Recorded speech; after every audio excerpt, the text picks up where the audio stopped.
You're watching Rapid MMA, make sure to click the affiliate link below if you're purchasing UFC 207. It's no extra cost and you're supporting the channel. Thank you.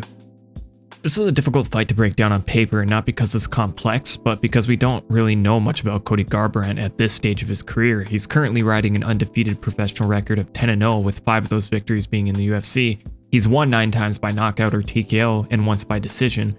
Cody also has an amateur MMA record of 4-2, one lost by rear naked choke and the other by a vicious knockout, a perfectly placed right cross on the chin. Obviously, there isn't much we can take from this technically speaking because it was early in Cody's career. However, it is important because Cody has spoke openly about suffering knockouts and concussions, both inside and outside of the cage. The first major concussion I got was like 6 years old. My brother kicked me down the stairs on rollerblades, and I was knocked out cold. Rude. So I've had He's shown a good chin thus far, but a well-placed punch could unexpectedly put him away. It's the warning label that comes with Cody Garbrandt, but there's no questioning his heart and toughness when it's time to compete. In addition to his MMA career, he has an amateur boxing record of 30-some fights, 2-time ABA junior boxing champion, and a national All-American wrestler in 2010. Cody has a well-rounded background, and he's scrappy. He's a confident kid. His lack of MMA experience is concerning as he's headed quickly into a title fight after only having 5 UFC fights. His debut was against Marcus Brimage at UFC 182. Brimage had already been TKO'd by Conor and dropped a split decision against Russell Doane before fighting Garbrandt. Brimage is now retired after then being TKO'd by Cody, Jamie Rivera, and losing 2 decision victories. Cody's next fight would be against Henry Briones, a more experienced and older fighter who is currently 1-2 in the UFC. A tough gauge of Cody's skills since Henry is lacking experience against top-flight competition and is much older. Cody won that fight by decision. Next fight was against Augusto Mendez. It was Augusto's debut, and he only had 5 professional fights. Cody knocked him out in the first round, and it was a late replacement because Cody was supposed to fight John Lineker. Cody's next fight would be against another hot prospect in Thomas Almeida, both with similar experience in the octagon. Cody would come in as an underdog, but knock Thomas out in the first round. Definitely his most impressive performance. Cody would then take on Takeya Mizugaki. This fight I was really hoping to see Mizugaki take it to Cody and hopefully test him in ways we hadn't seen, but as we know, Takeya has been on a decline recently, and Cody made short work of him by first round knockout. I think Cody's UFC career had started off correctly, but I do think it's a little early to match him up against the champ, whether he's capable of doing it or not. Cody was supposed to fight John Lineker, as I said earlier, but John had to pull out. I would have really liked to see that fight. We've seen a total of 38 minutes of him in the octagon, and 0 opponents have tried to take him down. Although he has a wrestling background, we have no idea how he'll do in the UFC with his wrestling. The statistics are hard to analyze comparatively because Dominick has much more experience. But we do know he has good power, good footwork, great shot placement, and speed. This combined with his focus in the pocket and self-confidence, I think will definitely give Cruz a good fight. I think one of Cody's best attributes is his awareness in the pocket. We've seen many times fighters brawl in the pocket, ducking their head low and swinging wild. Whenever Cody is in these situations, he's wide-eyed looking for his shots like a sniper in the middle of a firefight. He leans back, watching the punches fly by or eating them while scouting his own, all in a matter of seconds. This is an exact reflection of his no-back-down personality, having little regard for his opponent's power because he knows when his punch lands clean, they're probably going down.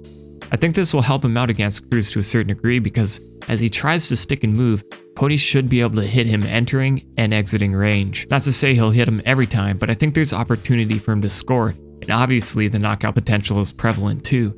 Now, Cody often gets tossed in with the typical wrestler with a right hand because he's a part of Team Alpha Male, but that's not an accurate depiction of him. Cody's left hook is a powerful precursor to his right hand. He has an active lead hook, sometimes doubling up on it, and I see that being his most valuable tool against Dominick Cruz. Where Faber used his right hand and TJ Dillashaw used his jab and head kick, I think Cody will be using basic combinations that either start or end with the hook to catch Cruz entering and exiting range. On the outside, Cody strikes a good balance of counter striker and pressure fighter, but not really a stick and move kind of guy. He level changes, uses subtle head movements, and prefers leg kicks and switch kicks to the body. And every so often he'll try for the head. He likes to straight blast forward with the left hook. He capitalizes on closing distance when his opponents throw leg kicks. These are patterns he shows in every fight. It'll be interesting to see the approach he takes against Cruz. He could possibly stay on the outside and dance with Cruz, read him, and play a footwork battle, or he could play a very aggressive approach and try to corner him. We could see him try to take Cruz into the later rounds, I'm not sure, but I do know Team Alpha Male has a lot of experience preparing for Dominick Cruz, and Cody may be the guy to implement the right strategy. On the mat, we've seen very little. Brimage worked a little in his guard, and Cody threw up a half-hearted triangle. Cody took Briones down, but overall, Cody's jiu-jitsu is an unknown, but we can expect his wrestling to be decent. Brimage stands southpaw and was able to land some clean shots on him off angles. This would be something to watch for from Cruz to see if he flirts with the southpaw stance. Against Briones, Cody was eating quite a few jabs and getting frustrated, and that is one thing Cruz is very good at, planting with the jab or darting lead right, so I fully expect Cody to have difficulty in that area against Cruz. Overall, I do expect Cody to have success on the feet against Cruz. His strikes are more consequential than any opponents in recent history. He's deceptively fast, and he has good timing. His cardio and grappling are unknown, so either expect to be surprised or disappointed, but knowing Team Alpha Male, I do expect Cody to have very good cardio. For Dominick, he's had enough experience at this point to reference past opponents to help prepare himself for someone like Cody. The quick footwork and speed can be drawn to the likes of TJ Dillashaw or Demetrius Johnson. Cody's style can be related to Brian Bowles, and of course, he has all the experience of facing multiple Team Alpha Male guys. If the tale of the tape is accurate, then Cody is certainly taller than most of the opponents Cruz has faced in the past. Cruz still holds the reach advantage in this fight, and I think that will play a large role in how Cruz dictates the fight. He'll be able to stick and move using a clean, precise jab. I believe the huge difference maker in the fight will be the wrestling, however. Cruz has excellent timing on his takedowns and a powerful double leg. At times it reminds me of GSP. His opponents can be excellent wrestlers, but it's hard to defend a takedown when it's already too late. If Cruz faces any trouble in the fight, he can always find a way to grapple with him and try to get it to the mat. It's difficult for me to pick against Dominick Cruz in this situation. I think if Cody can keep good pressure, land the 1-2, and step back, and then counter successfully for 25 minutes, it's possible he wins by decision, or perhaps one of his shots lands clean enough to TKO Cruz. Many of Cruz's opponents have a lot of trouble committing to shots, and when they do, they've lacked the ability to set it up, because Cruz's footwork is so confusing.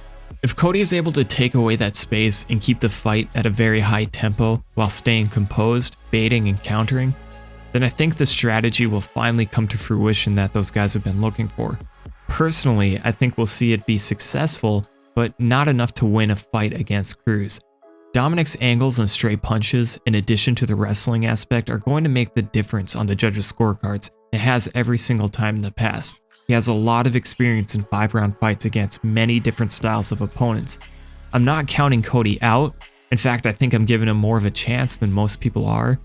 And I think it's quite possible Cody even drops Dominick Cruz in this fight because, as I said, Cody has a very good left hook, and I see that being a primary weapon against the style of fighter Dom is.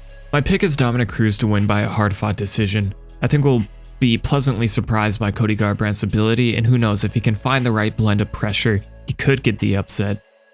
I just see Cody getting frustrated trying to land bombs and abandoning his composure as the fight wears on. Plus, there are just too many unknowns for me to pick Cody here. So if he doesn't get the upset early, I think we're going to learn a lot about him in this fight. And if you want to know more about Dominick Cruz's style, I would check the links in the description for the BJJ Scout breakdowns. They're an invaluable resource. I urge you to watch them. And also, please use the affiliate link if you're purchasing UFC 207. All you have to do is click the link and buy it, no extra cost to you, and you're supporting the channel. And be sure to subscribe for more UFC 207 breakdowns.